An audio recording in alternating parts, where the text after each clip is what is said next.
I have never felt comfortable in cemeteries, not even the familiar ones in my hometown. But this cemetery in Marrakesh, Morocco, is completely different. It's unlike anywhere I've ever seen, a vast labyrinth of pink terracotta tombs stretching as far as the eye can see under the harsh desert sun. I came here, the Bab Agnew Cemetery, for work researching local legends. But as soon as I stepped through the arched stone gateway, a cold unease washed over me. The artificial lights of the airport were jarring enough, but the bright sunlight here was brutal, emphasizing the aridity and permanence of the place. Tombs stood shoulder to shoulder without a single tree in sight, only sand and stone.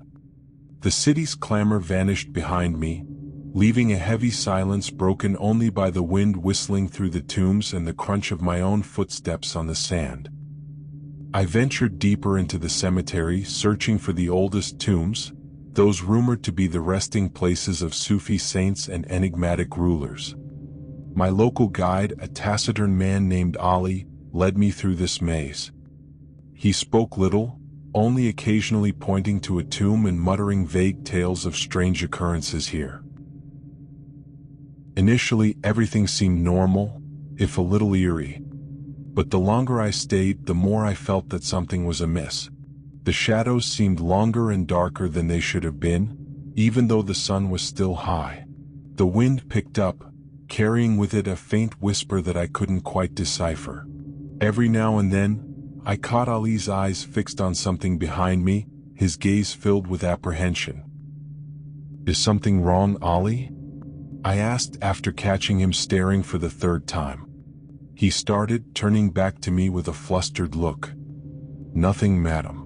It's just the wind," he said, but his tone was unconvincing. We continued deeper until we reached a distinctly different area.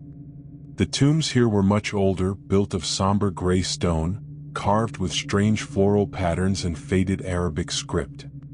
At the center of this area stood a large, square tomb, enclosed by a low stone fence. This tomb exuded a formidable sense of antiquity and solemnity. "This is the place," Ali said, his voice quieter than usual. "The tomb of Sidi. It is said that he was cursed." I approached the stone fence, peering inside. The tomb was dark and deep, revealing only a few broken stones and dust. Nothing remarkable, but a chill ran down my spine nonetheless. The air here felt heavy, as if an invisible weight pressed down on my shoulders. "What curse?" I asked, trying to keep my voice casual. Ali hesitated. "It is said that anyone who disturbs Sidi's sleep will suffer his curse. Sickness, loss, even death." I laughed, though I felt far from amused. "Don't be silly, Ali. This is the 21st century. There are no such things as curses."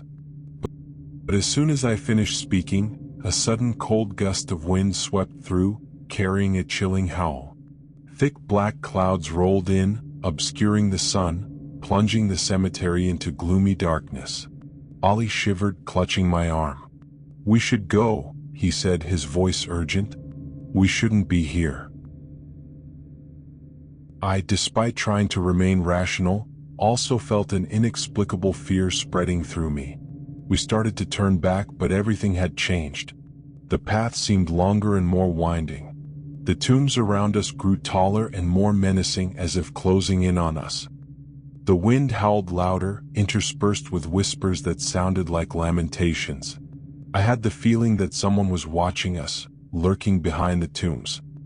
My own shadow seemed to lengthen and distort, dancing strangely on the sand. Suddenly, a loud crack echoed, like stone fracturing. We stopped, looking around. Right behind us, the ancient tomb of Sidi. A large crack appeared on the stone surface, running from top to bottom, as if someone had struck it hard with a hammer. Ali cried out in terror and pulled me into a run.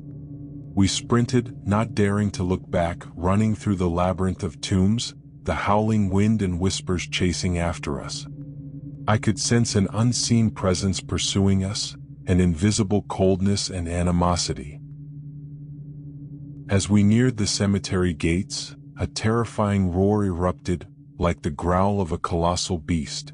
The trees outside the gates shook violently, even though there was no wind. The sunlight seemed to constrict, darkness enveloping everything. I stumbled, falling onto the sand, turning back to look. Right behind us, the tombs began to tremble, the earth cracking, jagged stones jutting out. A thick black smoke billowed from Seti's tomb, swirling into the shape of a colossal phantom, reaching out towards us. Ali yanked me to my feet and dragged me out of the gate. We burst onto the street, leaving behind the trembling cemetery and the enraged phantom. When we reached the bustling street, bright sunlight suddenly flooded back, dispelling the darkness. The city's noise returned, drowning out the chilling howl. I glanced back. The cemetery gates stood there, silent and ordinary, with no trace of the chaos that had just unfolded. Ali gasped for breath, his face ashen. "The curse, it has awakened," he muttered, his eyes still fixed on the closed gates. I don't know what I saw in that cemetery. I don't know if it was a curse or just my imagination. But I know one thing: I will never return to the Bab Agnew cemetery again. And every time night falls in the quiet darkness, I still hear the howling wind and the faint whispers, reminding me of the curse of the ancient tomb, and the phantom that may still be waiting in the shadows, in some distant cemetery, to pull me back into their world.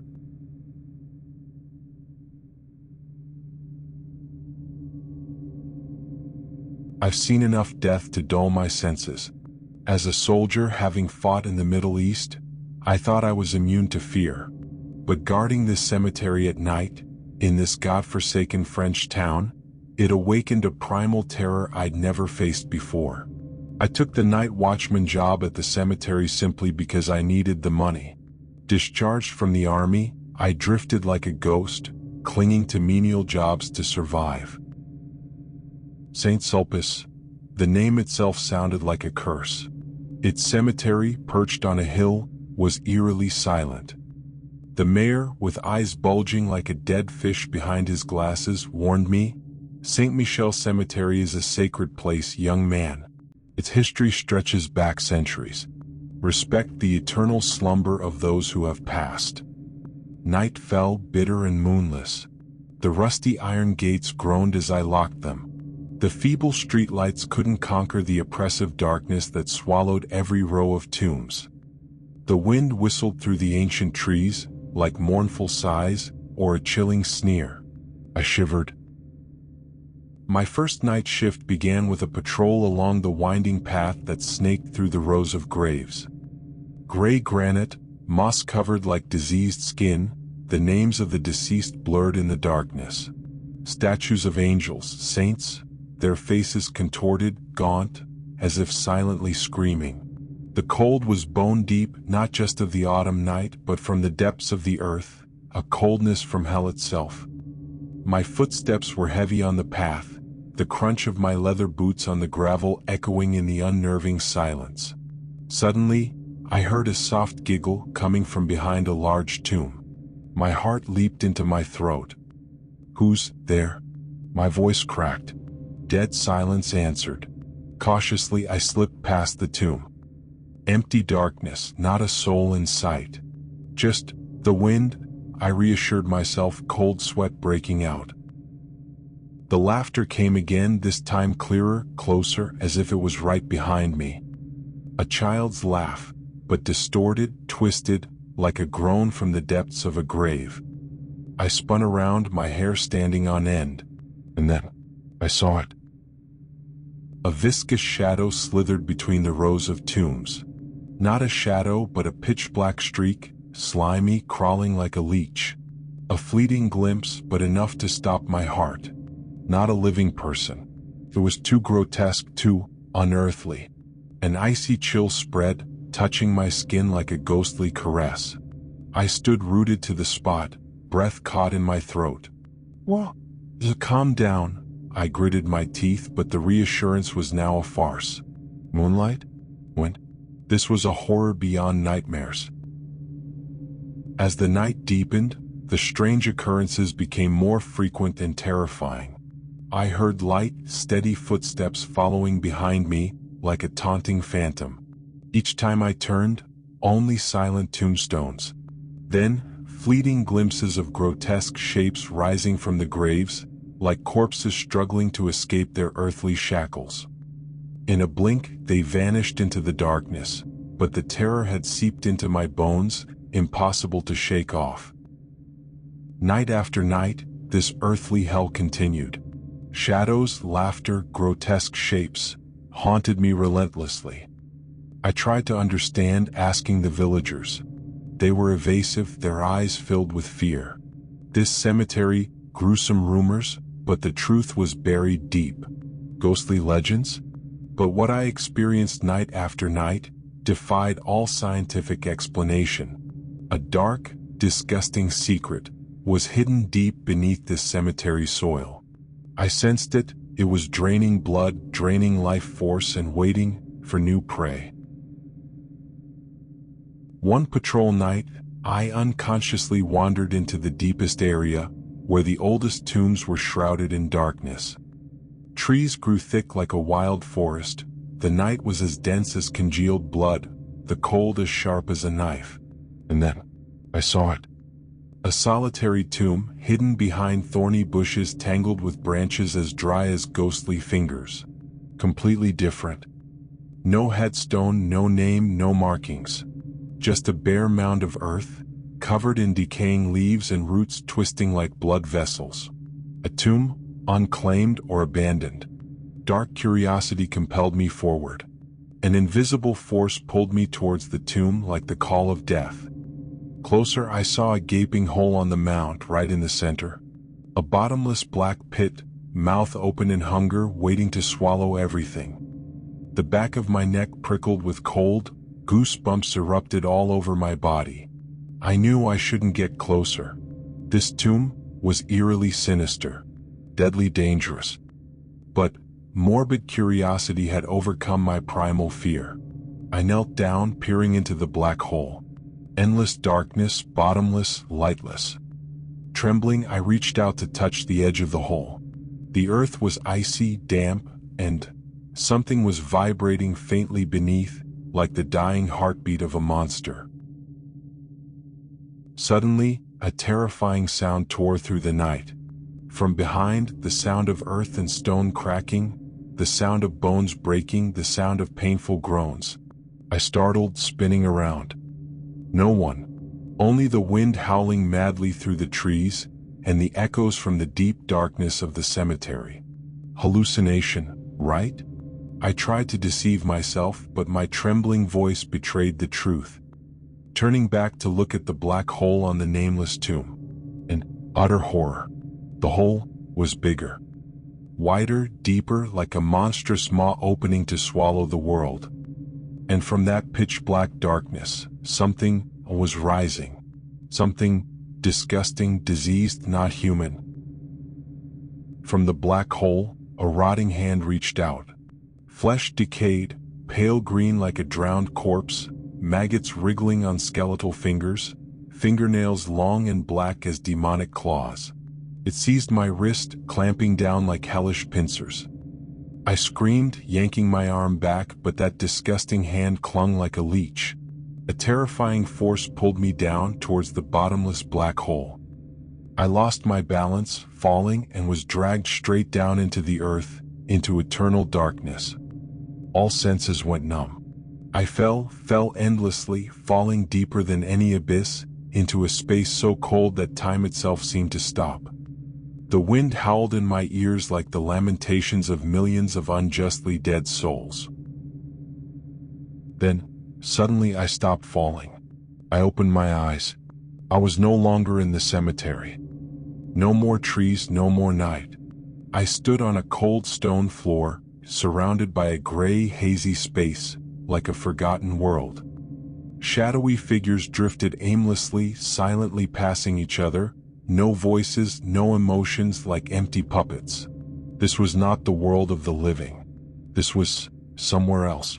A grotesque dimension, where sinful souls were eternally imprisoned.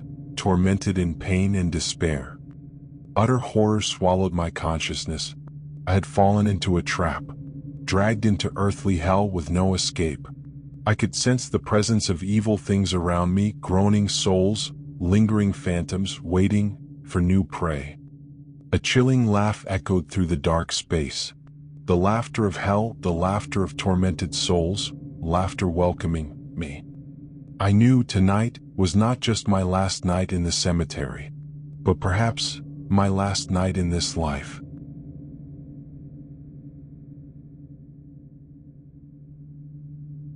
Alex, Emily, Ben, and Chloe, a group of friends, were on a summer vacation exploring the English countryside. One evening at a local pub, after a few pints, the conversation drifted towards the area's ghostly legends. An elderly local, with a gravelly voice and eyes that held a hint of mystery, told them about Blackwood Chapel in the old cemetery. "That chapel's cursed, it is," he said, his voice a whisper just loud enough for them to hear over the pub's din. "The bell there, it's no ordinary bell.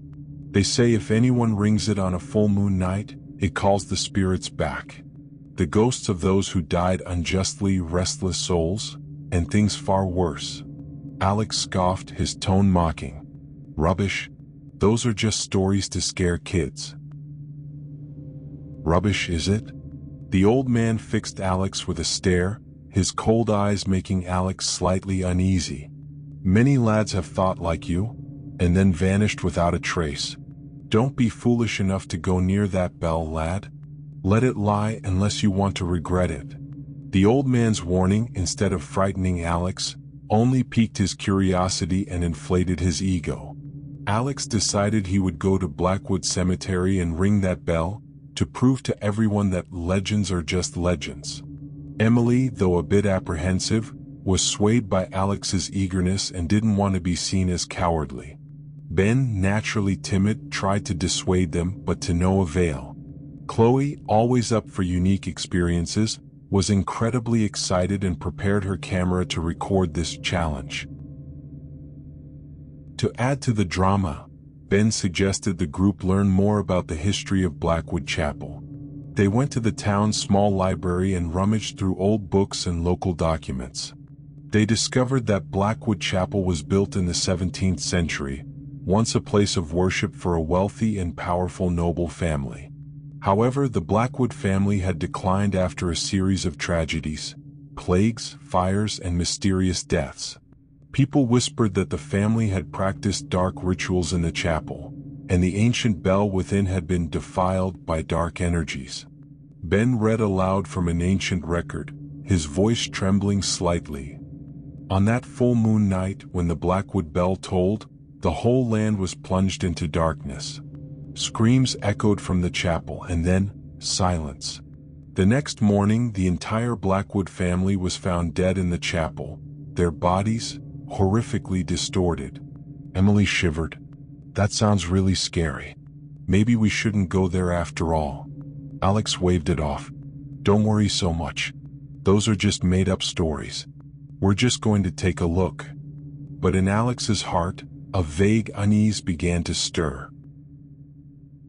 The full moon night arrived, the sky gloomy, dark clouds obscuring the moonlight. The group, equipped with flashlights and a camera, ventured into Blackwood Cemetery. The old cemetery gates creaked as they pushed them open, creating an eerie sound in the still night. The cemetery unfolded before them, gray tombstones leaning under the weak flashlight beams, ancient trees twisting like demonic arms reaching from the earth. The air grew colder and heavier as they delved deeper into the cemetery.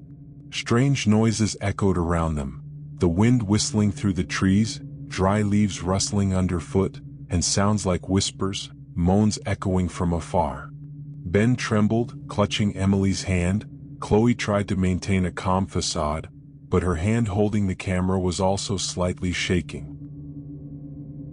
Finally, they reached Blackwood Chapel. The Gothic stone chapel loomed before them, tall, imposing, exuding an eerie and chilling aura. The chapel door was rotten, ajar, revealing a deep black void. On the chapel roof, the ancient bell hung suspended, silent in the darkness. Alex, driven by his inflated ego, walked towards the chapel door. He pushed the door open and stepped inside. The chapel interior was dark and damp, the smell of mildew and dust hitting their nostrils. Alex's flashlight beam landed on a large bronze bell, hanging from a rusty chain. "All right, time to prove whether those old blokes in the pub were right or wrong," Alex said, trying to keep his tone normal, but a slight tremor still betrayed his voice. He grasped the bell rope, took a deep breath, and pulled hard.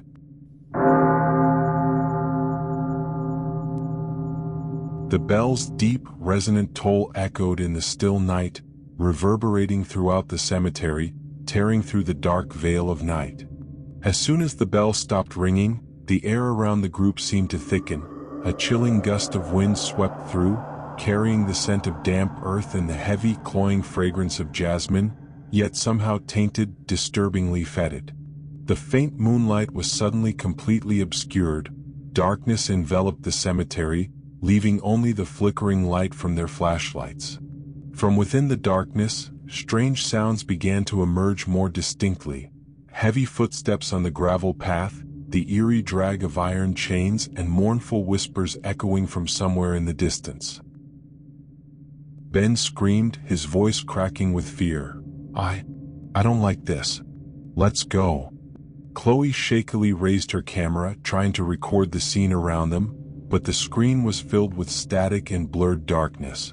The flashlight beams grew weak and flickered, as if an unseen force was draining their energy. From the surrounding tombstones, dark figures began to rise, shadowy and trembling like smoke. They gradually took shape, becoming vague human forms, with distorted faces and eyes glowing red like blood. Ghosts. Spirits summoned by the bell's toll. The ghosts lunged towards the group, their mournful groans echoing in the darkness. Alex, though terrified inside, still tried to keep calm. "Run. Run, get out of here." The group panicked and fled, flashlight beams swaying wildly in the darkness. They sprinted through the rows of tombstones, stumbling repeatedly, their gasps for breath mingling with hurried footsteps and the ever-closer pursuing groans. Emily tripped on a tree root, falling to the ground with a cry of pain. Ben quickly pulled her up, but the ghosts had already surrounded them. A ghost reached out a skeletal hand towards Chloe, the camera falling from her grasp, shattering on the ground. Chloe screamed in terror. Alex drew the small knife he always carried, trying to defend them, but the blade seemed useless against the intangible ghosts. They passed through the knife, through their bodies, carrying a bone-chilling cold and a feeling of utter horror. In desperation, Ben suddenly remembered what he had read in the library. The curse. "The Blackwood family curse," he yelled. "We have to break the curse. I remember reading something about how to break it." Ben frantically searched his hazy memory, amidst the moans of the ghosts and the frantic pounding of his heart. He recalled that, in an ancient document, it was mentioned that the Blackwood family had performed a dark ritual to beg for power, in exchange for the souls of their own lineage. The ritual was interrupted on that fateful full moon night, causing the curse to backfire, trapping the family's souls in the chapel and cemetery, and the bell became a conduit for those spirits. "We have to destroy the bell," Ben shouted, pointing towards the chapel. "That's the only way." Alex understood there was no other choice. He charged towards the chapel, ignoring the ghosts surrounding them. Emily and Chloe followed him, Ben struggling to keep up behind. They sprinted towards the chapel, the ghosts hot on their heels. Reaching the chapel, Alex climbed the crumbling stone steps, scrambling onto the chapel roof, where the bell hung suspended. The wind howled stronger as if trying to stop him. Ghosts crawled up the chapel walls trying to pull him down. Alex gritted his teeth, summoning his last ounce of strength, and yanked hard on the bell chain. The rusty chain snapped, the heavy bronze bell plummeted from the height, crashing onto the stone floor below. As soon as the bell sound faded, the ghosts froze. They trembled, faded, then vanished into thin air. The surrounding space returned to silence, only the wind whistling and the pounding of the friends' hearts. Moonlight reappeared, illuminating the cemetery, dispelling the darkness. No more ghosts, no more groans. Only an eerie silence and the bronze bell lying still on the ground. The group breathed a sigh of relief, knowing they had survived. They hastily left Blackwood Cemetery, not daring to look back. That night, none of them could sleep. The sound of the bell still echoed in their minds, along with the images of the terrifying ghosts. They returned to town, recounting the horrific story to the locals. The locals, instead of being surprised, just nodded knowingly, as if they had expected something like this to happen. The old man in the pub just shook his head, sighing, "I told you so. That bell, it should never have been awakened." From then on, the group's lives were never the same. They always felt like someone was watching them, their dreams haunted by ghosts and the sound of the Blackwood Chapel bell. They knew that, although they had escaped the cemetery, a part of their souls remained trapped there, in that terrifying full moon night.